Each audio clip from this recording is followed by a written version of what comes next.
Kanselado po ang pasok sa ilang lugar sa Metro Manila dahil sa hanging habagat na pinalakas na Super Typhoon Nando.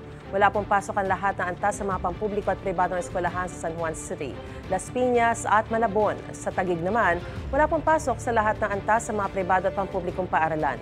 Abiso na LGU na mag-shift sa modular learning ang mga apektadong klase.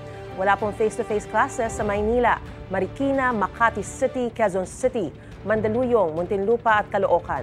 Wala rin pong pasok mula daycare hanggang grade 12 sa mga pampubliko at pribadong eskwelahan sa Pasig.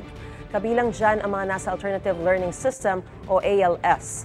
Wala ring pasok ang lahat ng antas sa mga eskwelahan at trabaho sa gobyerno sa Parañaque.